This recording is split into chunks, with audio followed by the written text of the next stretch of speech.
오랜만에 뵙습니다. 작년에 이제 우리 임진기 목사 오시기 전에 제가 몇 주 말씀을 드렸는데 지난 상반기 동안 여러분들 잘 지내고 있다는 소식을 듣고 또한 청년들 이렇게 이런 모양 저런 모양으로 하나가 되어가는 것을 보면서 응원하고 있습니다.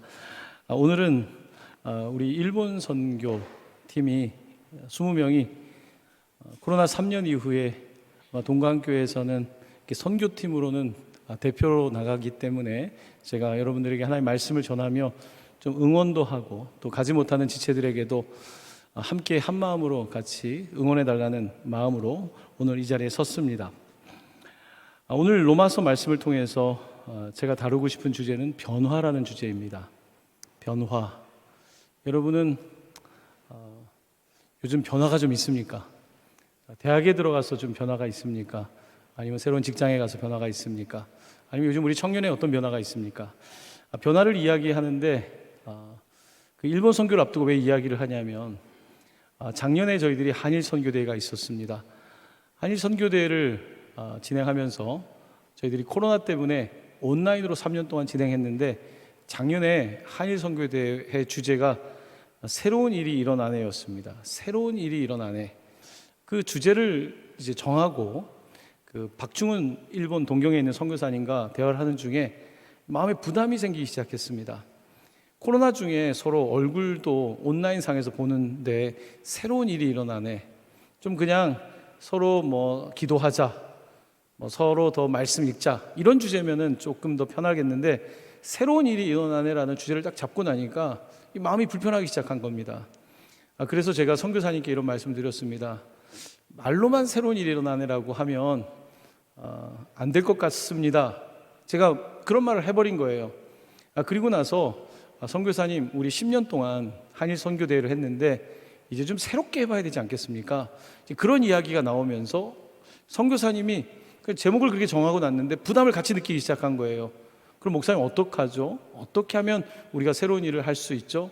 이런 이야기들이 오고 가면서 이제 제가 동경에 방문할 일이 생겼는데 그곳에 가면서 하나님께서 우리 가운데 새로운 가능성을 열어주시는 걸 보게 되었습니다. 그래서 여러분들 들으셨겠지만 동강교회가 태국에 선교센터를 짓기 위해서 탈북하신 분들을 그것들을 기억하고 태국 선교를 하기 위해서 센터를 부지를 준비했고 일본에도 선교센터를 준비를 하게 된 겁니다. 그래서 제가 지난주 주일날 동경에 다녀왔습니다. 제가 좀 사진을 한 장 보여드리도록 하겠습니다. 우리 청년들이 가서 이제 센터로 둘 모리노 우에 교회의 1층 교제하는 곳입니다. 2층에 예배당이 있는데요. 일본에 가보신 분들도 계시고 일본 교회를 방문하신 분들도 있겠지만 일본의 교회는 그냥 보통 우리가 보는 개척교회 같다라고 생각하시면 됩니다. 보통 20명 정도 성도들이 모여 있고 또 연세 드신 분들이 많은 편이고 청년들을 찾는 것은 그리 쉽진 않습니다. 물론 그 중에서 조금 더 규모가 있는 교회도 있지만 대부분은 좀 그런 편입니다. 일본 사람들은 어쩌면 이 일본 교회를 지켜나가고 있다고 하는 것이 더 맞을 것 같습니다. 뭔가를 외부적인 활동을 하기보다는 일본 선교를 등대 선교라고 부릅니다. 그러니까 등대는 뭡니까? 뭘 막 하는 게 아니잖아요. 불 꺼지지 않게 하는 거. 일본에 가서 제가 느낀 것은 이게 진짜 등대구나.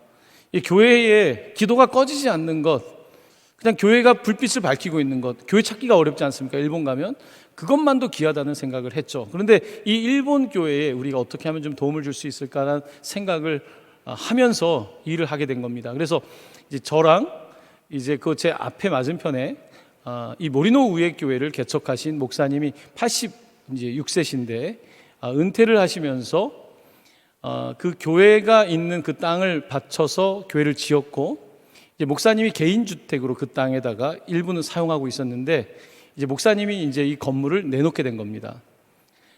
일본의 목사님들은 보통 한국에서는 70세 정도에 은퇴를 하는데 80에도 은퇴를 못 하시는 목사님이 꽤나 많습니다. 왜냐하면 일본의 목사님이 부족해요. 말씀을 전할 목사님이 너무 부족해요. 그래서 일본에는 무목교회라고 합니다. 목사님이 없는 무목교회가 많습니다.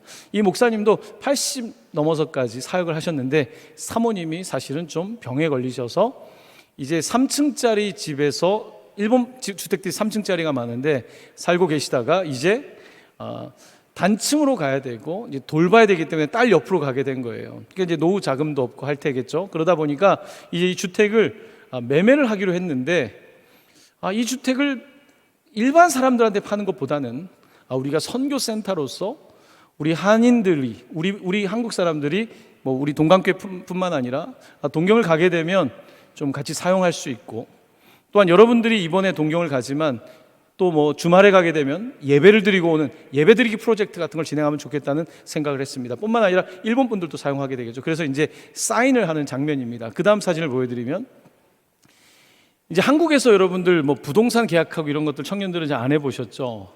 일본이 굉장히 꼼꼼하다는 걸 느낀 게 서류가 너무 많은 거예요. 거기다가 보통 외국 가면 영어로 통하잖아요. 일본이 영어가 잘 안 통한 나라 아닙니까? 전부 다 한자로 써야 되는 거예요. 여러분 한자로 자기 이름 잘 쓰십니까? 이름 정도는 쓰죠. 저도 쓸 줄 알죠. 근데 하도 오랜만에 쓰니까 헷갈린 거야. 대한민국 한자로 쓸 수 있어요? 잘 못 쓰죠. 한자로 배운 세대 아니죠. 저도 예전에 그렇게 많이 썼는데 이게 헷갈린 거예요. 그래서 1시간 이상을 계약서를 쓰고, 그 다음 사진을 보여드리면 이제 그곳 선교센터입니다. 3층짜리 집에 이제 가운데 목사님이 계시고 선교사님이 계시고 제가 같이 이제 계약을 하고, 이제 저희 교회가 동광교회니까 딜라이트, D는 동광을 뜻하고 라이트, 동광을 뜻하기도 하고요. 딜라이트라고 하는, 요번에 이제 교육관 보면 여러분 사인물 바뀐 게 봤죠? 영어로는 DE를 쓰면 아래란 뜻을 갖고 있어요. 그래서 인크리스 하면 위로 가는 거고 디크리스는 아래로 가는 거예요. D라고 하는 말은 아래로 하는 뜻이에요. 그래서 딜라이트는 아래로 빛을 비춘다는 뜻을 가지고도 있다고 저는 생각을 해요. 그래서 이곳에 이제 가칭 이름은 이제 딜라이트 하우스 인 도쿄인데 도쿄 중심 막 신주쿠, 하라주쿠 있는 데가 아니라 우리로 따지면 한 강북 끝에 정도 되는 곳이에요. 아키시마라고 하는 곳인데 이곳에 이제 센터를 세우게 된 겁니다. 근데 여기 이제 사진에는 정확하지 않지만 앞에 보면 그 조그만 가게가 있어요. 여러분들 뭐 성수동 같은 데 가면 뭐 조그만 평수의 가게들이 있잖아요. 여기도 조그만한 이제 마을 버스가 다니는 게 있고 사람들이 많은 곳은 아닌데 여기에 한 7평 되는 가게가 있어요. 이 가게를 근데 한 번도 사용을 못했어요. 가게를 만든 이유는 이 목사님 따님이 일본 사람들이 복음을 들을 수 있도록 여기에서 뭔가를 하기 위해서 만들어 놨는데 사용을 못하고 있었어요. 그래서 이제 이게 다 결정이 됐는데, 이제 이 목사님께서, 가운데 있는 원로 목사님께서 몇 달 전에 자기 며느리가 영어로 이제 번역을 해서 저한테 편지를 보내오셨어요. 편지 내용은 이런 거예요. 이 건물을 한국교회가 선교를 한다니까 너무 고맙습니다. 한일 관계가 그렇잖아요. 너무 고맙습니다.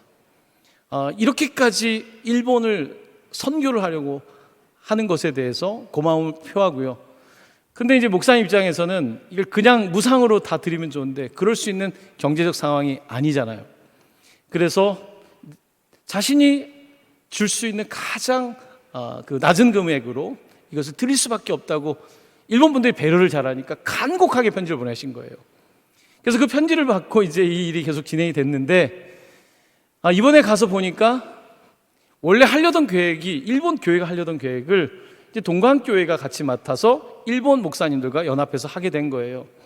한국과 일본이 굉장히 서로 좋지 않은 관계라고 하지만 저는 기독교라고 하는, 복음이라고 하는 것이 이런 거라고 생각합니다. 역사를 뛰어넘을 수 있는 거, 역사 속에 있는 사람들은 뛰어넘지 못하지만 우리 그리스도인들은 역사를 좀 뛰어넘는 사람들 아닙니까? 그래서 한일 간의 이런 아름다운 모습이 저는 이어지고 있다고 생각을 합니다. 이번에 우리 청년들이 가서 그 목사님을 아마 만날 것 같아요. 노데라 목사님이라는 분이 있습니다. 이 목사님은 일본 분인데 한국에서 유학을 하셨어요. 이 목사님은 그 일제시대의 신사참배를 거부하고 돌아가셨던 주기철 목사님에 대해서 연구를 하셔서 박사학위를 받으셨어요. 이 목사님이 제가 2012년도에 우리 여기 같이 간 청년들도 있겠지만 그때 그 목사님이 늘 말씀을 하시면 죄송합니다. 우리 일본이 죄를 지었습니다. 이런 말씀을 하세요. 여러분 그리스도인이기 때문에 일본 목사님이 그 이야기를 할 수 있지 않습니까? 이렇게 우리 일본 선교에 여러 가지 이야기가 있는데 이렇게 10년이 지나고 여기까지 온 거예요. 10년의 세월이 우리를 또 다른 단계로 이끄는 거죠. 자, 그런데 작년에 우리가 새로운 일이 일어나네라고 하는 주제를 잡았는데 그냥 새로운 일이 일어나네를 관념 속에서만 생각하고 있다면 새로운 일이 일어나지 않겠죠. 새로운 일이 일어나네라는 것을 믿어야 되는 거예요. 믿고 무언가를 하기 위해서 접촉을 하고 기도하고 하는 가운데 이제 이 딜라이트 하우스가 탄생이 된 거죠. 그 다음 사진입니다. 그 다음 사진에는 그 일본 목사님들과 함께 이제 모여서 식사하는 장면이 나오는데 같이 식사하고 뭐 이런저런 대화를 나누었습니다. 일본 목사님들은 그 기대감이 있는 거죠. 너무 고마운 거죠. 함께 이야기를 나누고 그 다음 사진은 마지막으로 같이 사진을 찍었습니다. 우리 이제 일본 선교팀이 4군데 교회를 방문하게 되고 그곳에서 섬길 텐데요. 아마 그 대표적인 교회들 목사님들이 함께 계십니다. 여러분 제가 잠시 변화에 대한 말씀을 드렸는데요. 사실 큰 변화입니다. 선교를 하면서 대한민국을 벗어난 곳에 그냥 어쩌다 한 번 가는 게 아니라 선교센터를 세운다. 이것은 부담되는 일이에요. 선교사님도 부담되는 일이에요. 교회 옆에 센터가 있으면 이걸 돌봐야 되고 부담되는 일이에요. 저도 갔는데 우리 청년들이 이제 숙박에 대한 걱정들을 했어요. 왜냐하면은 이게 매매가 이게 빨리 계약이 돼야지 가서 잘 수 있는데 제가 급하게 간 거예요. 그래가지고 미안하게도 우리 청년들이 가기 전에 도배부터 다 끝내려고 했는데 그건 안 됐어요. 그건 못했지만 적어도 에어컨 5대는 달 거예요.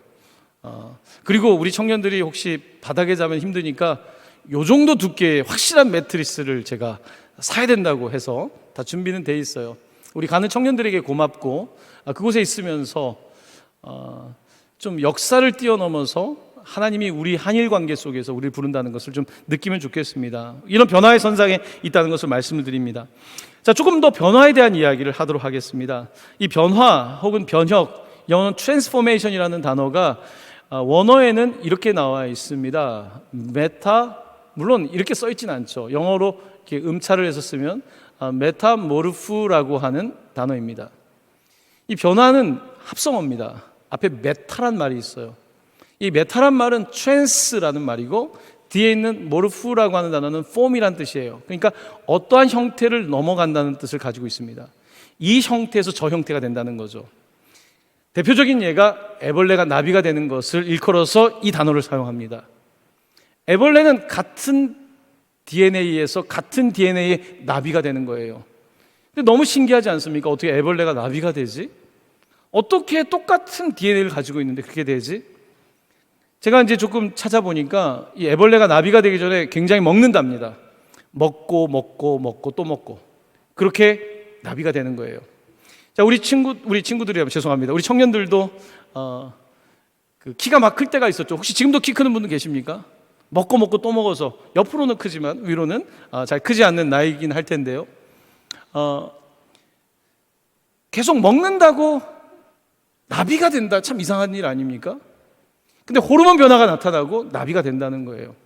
저는 이 단어에 주안점을 두고 오늘 변화를 이야기하려고 합니다. 이 메타란 단어, 우리 청년들은 뭐 SNS도 많이 하실 거고 뭐 기술적인 부분을 저보다 훨씬 많이 할 테니까 여러분 메타라는 회사 아시죠?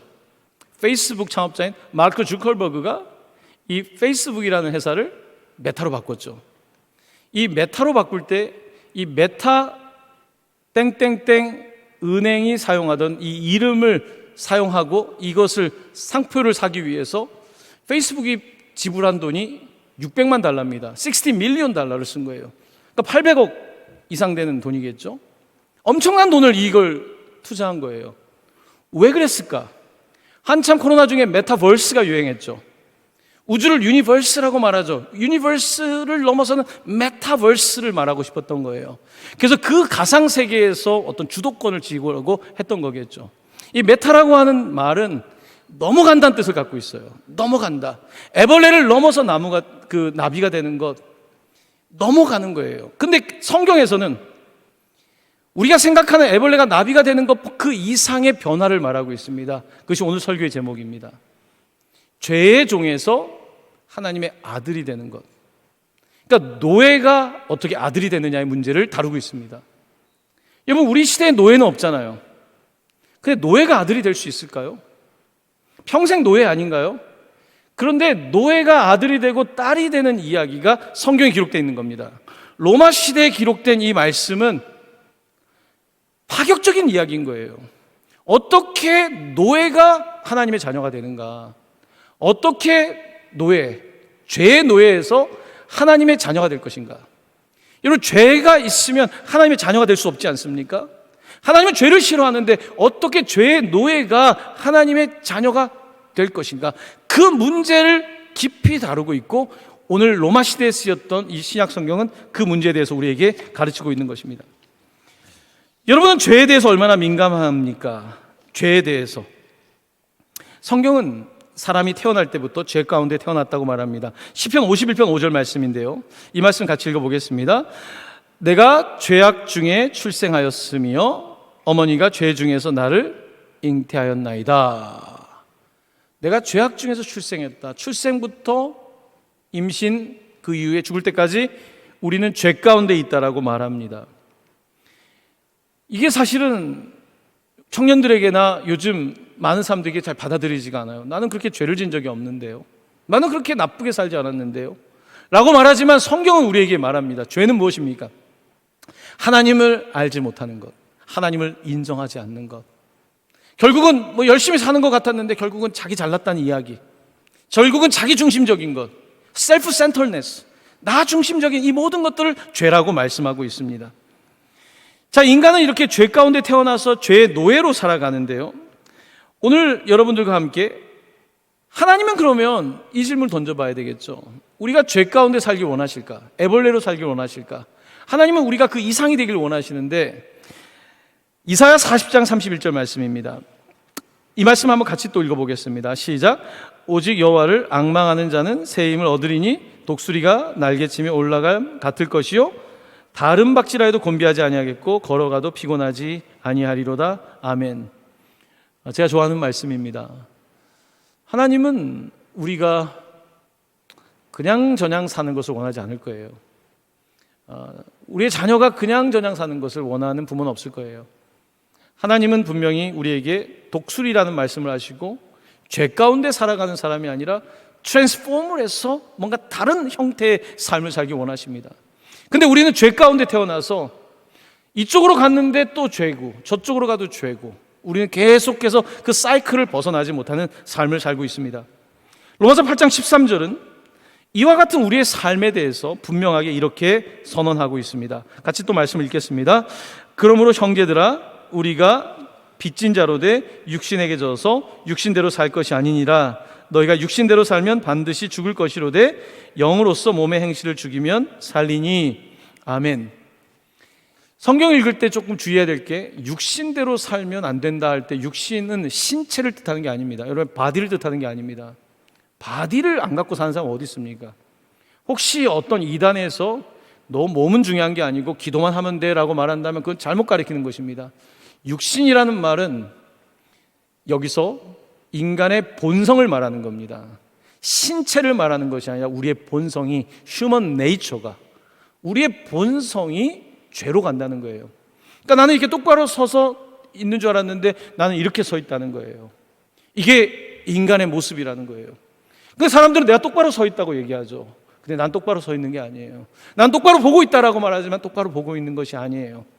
우리 인간의 본성은 우리에게 안목의 정욕으로 분명히 하나님이 창조한 사람을 바라보면서도 의욕을 품고 바라보고 다양한 모습을 가지고 바라볼 수밖에 없는 거예요. 우리는 사랑한다라고 말하지만 사랑할 힘이 없어요. 바로 죄 때문에.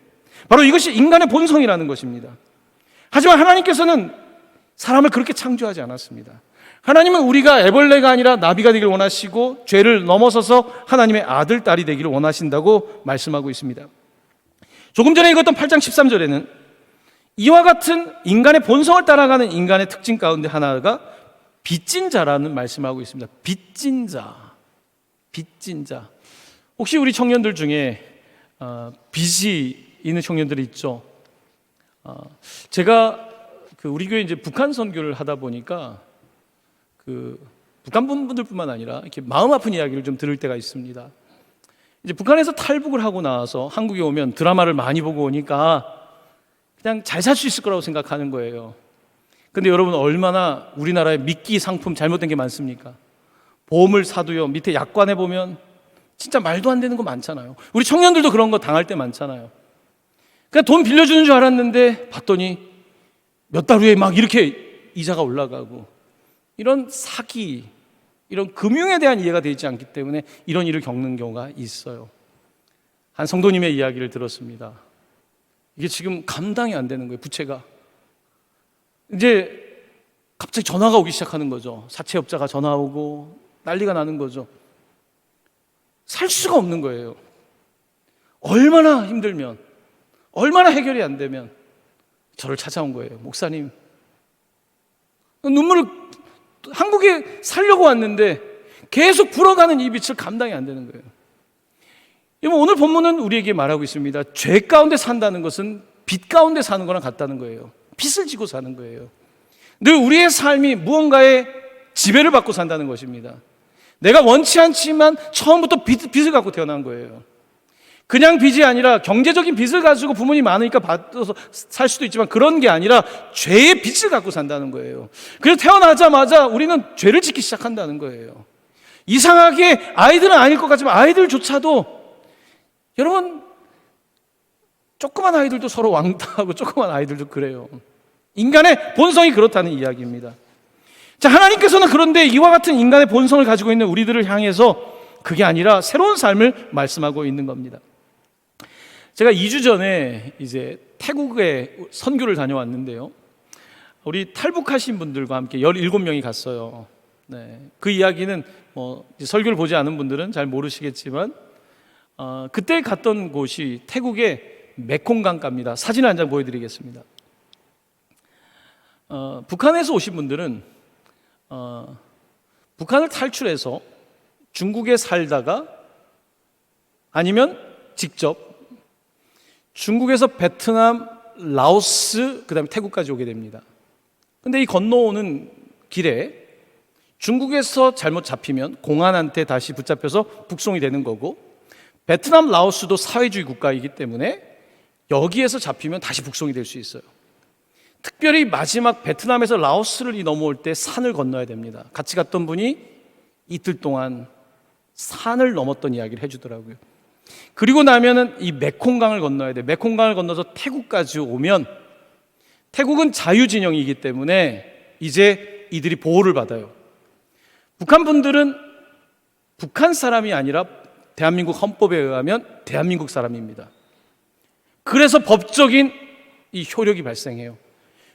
그래서 태국까지만 오면 이제는 북조선 사람이 아니라 대한민국의 보호를 받을 수 있는 거예요. 그래서 이 메콩강을 건너와야 되는 거예요. 이들이 메콩강을 건너면서 물에 빠져 죽은 분도 계시고 여러 가지 스토리가 있습니다. 이곳에서 이제 태국 선교를 진행을 하게 되니까 이제 어떤 분들은 메콩강을 10몇 년 만에 처음 간 거죠. 그때 일이 기억나는 거죠. 자, 그 메콩강 이야기를 오늘 많이 하려는 것이 아니라, 제가 토요일날 아침에, 지지난주 토요일날 아침에 이제 아침에 자전거를 타고 메콩강을 이제 한 바퀴를 도는데, 여기가 이제 강변이 굉장히 아름답습니다. 그래서 이곳을 가는데, 제가 이제 이 도시의 중심에 가면 별로 안 보고 싶은 하나의 그 스태츄, 상이 있어요. 여러분 사진에 보면 맨 끝에 보면요, 뱀이 있어요. 7개의 뱀이 있어요. 요한계시록에 나오는 7 뱀처럼 좀 그렇게 생겼어요. 가면은 그냥 별로 기분이 안 좋아, 저 같은 사람들은. 근데 이곳에 제가 아침에 자전거를 타는데 이제 제가 멈춰서 사진을 찍었어요. 그 앞에 이 긴 저 뱀 뒤에도요, 모두 복권을 파는 사람들이에요. 복권. 사람들이 복권을 사는 거예요. 하루 종일 토요일 날 와서 복권을 사고 비는 거죠. 이번에는 복권이 당첨되기를. 우리 청년들 중에도 혹시 복권을 사는 사람들 있습니까? 복권이. 그 옆에 또 이제 사진을 찍어 보니까요, 그 뱀 옆에 사람들이 막 제사를 지내요. 그 다음 사진을 보여주시면, 잘 되게 해달라는 거죠. 강을 바라보고 뱀 앞에서 사람들은 그렇게 잘 되게 해달라고 하죠.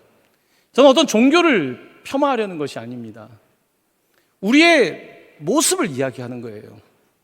우리 가운데에 비슷한 모습이 있다는 거예요. 결국은 모든 게 돈 아닙니까? 결국 모든 것들이 수렴되는 것이 돈 아닌가요? 우리는 그와 같은 세상을 살면서 좀 더 세련된 척하지만 결국은 이 태국에 있는 모습과 다르지 않아요. 그것이 밖에 나타난 모습이 아니라 우리의 내면의 모습이란 말이에요. 뱀은 바깥에 있는 형상만이 아니라 우리 안에 있는 거죠. 우리 안에 그와 같은 죄의 모습들이 사실은 있는 겁니다. 그런데 이런 내가 벗어날 수 있을까? 죄의 본성에서 벗어날 수 있을까? 내가 죄의 종으로부터 벗어날 수 있을까? 죄의 노예 상태, 중독 상태로 벗어날 수 있을까? 어떻게 하면 벗어날 수 있을까? 자, 그런데 놀라운 것은 여기서 벗어날 수 있다는 거예요. 성경은 마치 내가 메콩강을 건너기 전에 북조선의 법 적용을 받고 있다면 메콩강을 건너고 나서는 대한민국의 법을 적용받는 것처럼 내가 인간의 악한 본성, 죄의 본성을 가지고 있지만 성령님의 법을 따라가면 우리의 삶이 달라질 수 있다라고 말씀하고 있습니다. 로마서 8장 1절에서 2절 말씀입니다. 같이 봉독합니다. 그러므로 이제 그리스도 예수 안에 있는 자에게는 결코 정죄함이 없나니 이는 그리스도 예수 안에 있는 생명의 성령의 법이 죄와 사망의 법에서 너를 해방하였음이라. 아멘. 예수 그리스도께서 우리를 죄와 사망의 법에서 해방한다고 말씀하고 있습니다. 놀랍게도 성경은 죄의 본성을 가지고 있는, 죄 때문에 빚을 지고 있는 우리에게 예수님께서 구원을 주셨는데 예수님 십자가 위에서 다 이루었다, It is finished, 끝났다고 말씀하지 않습니까? 이 말의 원어는요 테텔레스타이란 말인데 이건 빚을 다 갚았다는 뜻입니다. 십자가에서 예수님 마지막 하신 말이 빚을 다 갚았다. 누구의 빚을? 우리가 죄 가운데 지고 있는 이 인간의 이 죄의 빚을 다 갚았다는 거예요. 철학이나 심리학에서는 좀 세련되게 말합니다. 인간은 태어날 때부터 불안하다, 불안한 존재다, 뭐 좀 그럴싸하지 않습니까? 불안은 사실은 성경의 언어를 빌리면요 죄인 거예요. 가만히 있어도 불안하죠. 죄. 왜 불안해야 돼요? 왜? 하나님이 우리를 그렇게 창조하셨을까요? 그렇지 않습니다. 인간의 본성 자체가 죄 가운데 있고 불안한 거예요. 이런 우리들을 위해서 하나님께서는 새로운 길을 여신 거예요. 술을 마신다고 해서 해결되는 것도 아니고 내가 복권을 사서 해결되는 것도 아니고 이 삶의 문제를 하나님께서 해결하셨는데 그것은 예수님이 우리의 법을 바꾼다는 거예요. 예수님이 법을 바꾸어서 우리의 삶에 새로운 자유를 주시고 새로운 은혜를 주신다고 성경은 말씀하고 있는 것입니다. 제가 태국에 있으면서 몇 가지 태국 분들의 간증을 들으면서 은혜를 받았어요. 태국의 작은 마을입니다. 그곳에서 예배를 드리면서 작년에도 갔었고 올해도 갔지만 한 성도님에게 이야기를 들었습니다. 제가 질문을 작년에 던졌어요. 자매님은 예수님을 믿고 뭐가 달라졌습니까? 그 자매님이 뭐라고 하냐면 저는 예수님 믿고 나부터는 복권을 안 삽니다. 할렐루야. 예수님 믿고 나서 복권을 안 산대요. 여러분 작은 일이 아니에요. 태국에서는요 다 복권을 사요. 이게 일상이에요. 저는 예수 믿고 복권을 사지 않습니다. 왜요? 내 삶에 무슨 일이 벌어진 거예요. 판 집사라고 하는 어떤 집사님이 이번에 갔는데 간증을 했어요. 태국 집사님이. 이분은 5년 전까지 알코올 중독자였어요. 술 마시면 흉기를 들 정도의 사람이었어요. 그가 나와서 간증을 합니다. 5년 전에 예수를 믿고 나서 저는 술을 한 모금도 더 마시지 않았습니다. 말이 돼요? 예수님을 믿고 나서 변화가 나타난 거예요. 그래서 그 마을에 기독교인이 없었는데 마을에 기독교인이 생기기 시작하는 거예요. 놀라운 일들이 벌어지는데 그 중심에는 바로 세상의 법을 따라가는, 태국의 법을 따라가는, 세상의 육신의 법을 따라가는 것이 아니라 바로 예수께서 주시는 생명의 성령의 법을 따라가다 보니까 그렇게 된 겁니다. 참 하나님께서는 오늘 우리의 삶을 변화시키길 원하세요. 에휴 뭐 말씀 들을 때만이지, 뭐 기도할 때만이지, 우리가 쉽게 이렇게 생각할 수 있지만 그렇지 않습니다.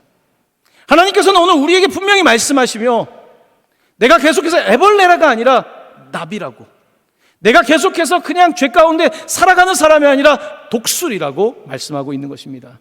내가 죄 가운데 살아가는 노예가 아니라 또 그 죄를 반복하는 사람이 아니라 나는 하나님의 아들, 딸이라고 말씀하고 있는 것입니다. 복음은 굿 어드바이스가 아닙니다. 복음은 너 이렇게 살아봐가 아닙니다. 복음은 굿 뉴스입니다. 여러분, 내가 빚이 많아서 법원에 가고 개인회생, 파산 이런 법적인 용어 있지 않습니까? 가서 어떻게 하면 도움 받을까요? 가보면요, 어드바이스 많이 해줍니다. 이런 어드바이스, 저런 어드바이스, 친구들도 어드바이스 다 해주지만 내 빚을 갚아주진 않습니다. 예수님의 생명의 법은 어드바이스가 아닙니다. 이것은 뉴스입니다. 팩트입니다. 예수 그리스도의 십자가에 달려 돌아가심으로 말미암아 우리가 구원을 받았다는 것은 사실인 것입니다. 이 사실이 적어도 태국 땅에 있었던 성도들에게 너무나 팩트인 것입니다. 오늘도 예수를 믿겠다고 하는 사람들에게 이것이 너무나 자명한 사실인 거예요. 아까 그 메콩강을 건너가면 라오스란 나라가 있습니다. 제가 육로로 그곳을 건너갔었어요. 바로 그 맞은편에 라오스는 사회주의 국가이고요. 1명, 2명 작년에 올해 순교를 했고 사람들은 감옥에 갇히기도 하고 그런 곳입니다. 그런데 이상한 건요, 선교사님이 그 얘기를 합니다. 태국은 자유의 나라인데 기독교가 성장하진 않아요. 라오스는 예수 믿으면 손해를 보고 감옥도 가는데 라오스의 기독교는 더 성장해요. 참 이해가 안 된다는 거예요. 왜 그럴까? 왜 라오스의 기독교는 더 성장할까?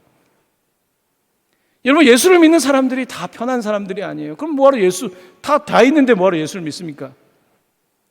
그 절박함 가운데서, 어려움 가운데서 예수를 진짜 의지하고 믿는 것이겠죠.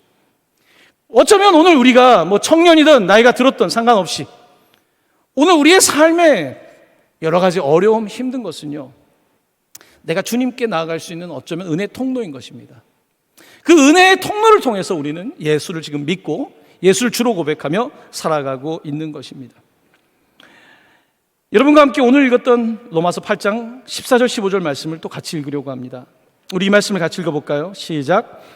무릇 하나님의 영으로 인도함을 받는 사람은 곧 하나님의 아들이라. 너희는 다시 무소하는 종의 영을 받지 아니하고 양자 영을 받았으므로 우리가 아빠 아버지라고 부르짖느니라. 아멘.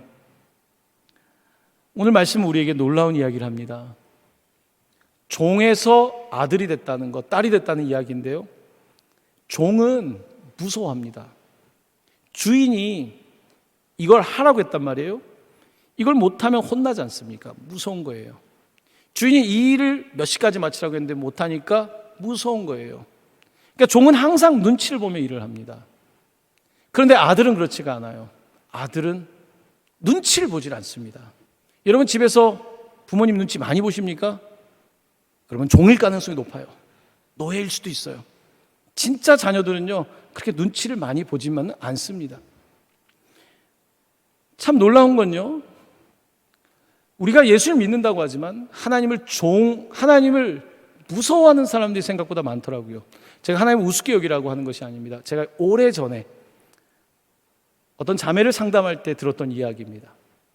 그 자매가 저랑 상담을 하는 중에 이런 얘기를 하는 거예요. 목사님이 아는 하나님과 자기가 아는 하나님이 다른 것 같다는 거예요. 무슨 뜻입니까? 자기는 하나님이 너무 무섭다는 거예요. 하나님이 너무 두렵다는 거예요. 그래서 교회를 다닌다는 거예요. 하나님 무서워요? 두려워요? 하나님이 두렵다는 거예요. 그 이야기를 잘 들어봤더니 아버지가 자기에게 그랬던 거예요. 내 아버지가, 육신의 아버지가 나에게 두려운 존재였던 거예요. 변덕스러운 아버지, 내가 이해할 수 없을 때 화를 내는 아버지, 그 아버지에서 하늘 아버지를 생각하는 거예요. 그러니까 하나님 생각하면 우리가 조금 나이 든 남자분을 많이 생각하지 않습니까? 직장을 다니는데 변덕스러운 사장님, 변덕스러운 권위자, 이런 걸 보면서 사람들이 하나님도 그렇다고 생각하니까 그냥 하나님 앞에 나가서 그냥 혼나니까 오늘 예배 한번 드리고 오늘 그래도 예배는 드려야지. 여기서 조금 더 나가는 친구들은 그래도 늦으면 안 되지. 그래도 교회 다니니까 헌금은 조금은 해야지. 봉사는 해야지. 이렇게 생각할 수 있는 거예요. 하지만 하나님은 우리를 종으로 부르지 않았습니다. 여러분, 종은요, 감시를 받아요. CCTV를 틀어놓고 일을 잘하고 있는지 못하는지 봅니다. 제가 경험한 하나님과 너무 달라요. 하나님은 제 인생에 한 번도 CCTV를 틀어놨다고 생각하지 않아요. 저도 어릴 때 하나님 마치 CCTV를 틀어놓은 것처럼 나를 보고 있다고 생각할 때가 있었어요. 하지만 제가 더 살아가면서 만난 하나님은 제 인생을 모른 척하는 게 아니라 CCTV까지 틀어놓고 나를 감시하는 분이 아니더라고요. 나는 종이 아니라 아들이니까요. 딸이니까요. 그렇습니다. 오늘 우리는 진짜 큰 변화는요, 이게 겉에 막 무슨 뭐 지진이 일어나고 이런 변화가 아니라 내 안에서 일어나는 지진인 거죠. 내 안에서 일어나는 변화인 거죠. 그 변화는 무엇입니까? 내가 주님의 아들이라는 거예요. 내가 딸이라는 거예요. 내가 주님께서 사랑하는 소중한 존재라는 거예요. 어떠한 이유도 없이. 여러분들과 함께 계속해서 로마서 8장 16에서 17절 말씀을 읽고자 합니다. 같이 이 말씀 봉독합니다. 성령이 친히 우리의 영과 더불어 우리가 하나님의 자녀인 것을 증언하시나니 자녀임은 또한 상속자 곧 하나님의 상속자요 그리스도와 함께한 상속자니 우리가 그와 함께 영광을 받기 위하여 고난도 함께 받아야 할 것이니라. 아멘. 자녀 이름만이 아니라는 거예요. 사실 하나님의 자녀는 한 명밖에 없죠. 독생자 예수 그리스도밖에 없죠. 그런데 우리도 자녀라는 거예요. 예수님만이 자녀가 아니라 우리도 자녀이고 독생자만이 상속하는 거 아닙니까? 자식만이 상속하는 거 아니에요? 그런데 오늘 뭐라고 하시냐면 너희들도 상속자인데 공동 상속자라고 말씀하고 있습니다. 로마 시대는 집안이 괜찮은 그런 사람들은요, 양자를 쉽게 뒀어요. 양자를 왜 뒀냐면 우리 가문을 이끌려면 똘똘한 아들이 필요한 거예요. 이 친구가 들어와서 아들이 되면 우리 가문도 지키고 재산도 지키고 할 거 아닙니까? 근데 우리 집에 그런 아들이 없어요. 그러면 어떡합니까? 다 잃어버릴 거 아닙니까? 그러니까 양자를 들여서 상속자를 뒀단 말이에요. 이게 로마에 흔히 있던 일이었어요. 근데 오늘 본문 뭐라고 합니까? 여러분들이 상속자라는 거예요. 그런데 당시에 교인들은요, 그렇게 실력 있는 사람들이 아니었습니다. 상속을 해줄 만큼 그런 사람들이 아니었어요. 근데 오늘 본문은 뭐라고 말합니까? 여러분들이 상속자라는 거예요. 여러분이 상속자입니다. 저는 오늘 본문을 읽으면서 주님, 저는 그런 실력이 없는데요. 저는 그렇게 할 수 있는 사람이 아닌데요. 근데 주님 뭐라고 하시냐면 나는 너를 상속자로 불렀다는 거예요. 상속자. 그냥 부른 것이 아니라 다 내 거라, 내 것이 너 것이라는 거예요. 종은 시키는 것만 합니다. 딱 끝나면 다 된 거예요. 아들은 다릅니다. 시키는 것만 하지 않습니다. 그 다음에 뭐를 더 할까요? 고민을 해요. 이게 아들인 거예요. 여러분 혹시 부모님이 좀 자산을 갖고 있는 분들이 있어요? 혹시 회사를 갖고 있는 분들이 있어요? 그거 다 여러분 거예요. 그러면 더 알고 싶은 거예요. 우리 회사 매출은 얼마예요? 기술, 아버지가 갖고 있는 기술은 뭐예요? 더 알고 싶어요. 하지만 직장을 다니는 사람은 그렇게 묻지 않습니다. 시간이 다 돼서 딱 퇴근을 하죠. 어떻게 하면 일을 적게 할까 생각하죠. 하나님은 우리를 종으로 부르지 않았습니다. 하나님은 우리를 아들, 딸로 부르셨어요.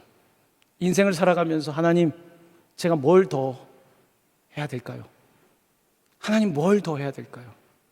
선교를 하는데 뭘 더 해야 될까요? 뭘 더 하면 아버지가 기뻐하실까요? 의무감이 아니라 어떻게 하면 하나님께 기쁨을 드릴까? 아버지가 기뻐하는 것이 아들에게 기쁨이기 때문 아닐까요? 예전에 일본에서 선교했던 목사님께 들은 이야기입니다. 일본에 가서 너무 일본에 대해서 편견을 갖지 마시는데요. 일본 분들은 참 배려를 잘합니다. 일본 분들은 목소리도 그렇게 키우지 않아요. 제가 처음에 2012년도에 일본 갔을 때 제 목소리 크거든요. 목사님, 목소리 좀 줄여주세요. 여러분 가면 목소리 너무 키우면 안 돼요. 일본 사람들은 늘 살짝만 부딪혀도 스미마생, 스미마생 하지 않습니까? 우리는 부딪히면 그냥 지나가요. 우리는 배를 끼치는데 아무런 제한이 없어요. 요즘 청년들은 더하지만 어른 세대들은 더하죠. 근데 제가 이런 이야기를 들었어요. 일본의 크리스찬들을 바라보는 한국 목사님의 관점입니다. 그것이 꼭 틀릴 수도 있겠죠. 일본의 성도들을 보면 너무 착하다는 거예요. 근데 때로는 안타깝다는 거예요.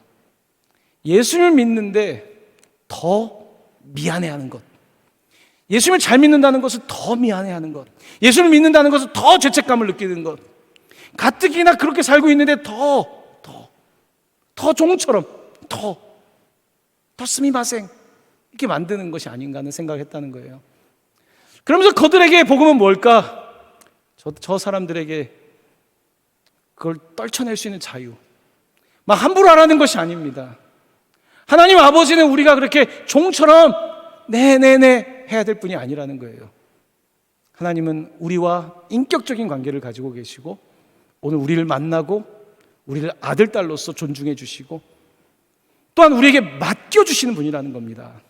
여러분, 가장 큰 그 사람에 대한 애정은 저는 맡겨주는 거라고 생각해요. 이래라 저래라 관심해서 할 수도 있지만요, 맡겨주는 것. 미숙한 거 알고 있지만 맡겨주는 것.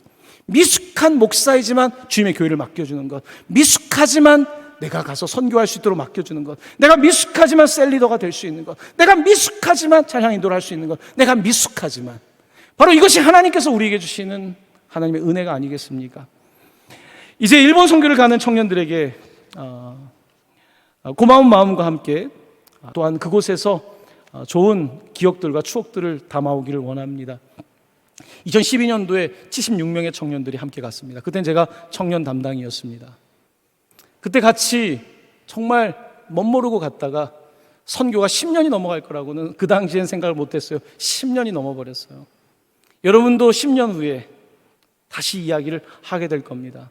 이번에 개인적 사정이나 못 가는 청년들이 있다면 이제 동경의 센터가 만들어지니까요, 335 모이셔서 일본에 또 교회가 연결되어 있으니까 일본에 가서 맛있는 것도 드셔보시고 또한 가서 예배도 드리고, 내가 큰 역할을 하지 못하지만 등대가 있는 곳에 가서 내가 같이 기도하고 오는 것, 저는 그 자체도 너무 소중하다고 생각합니다.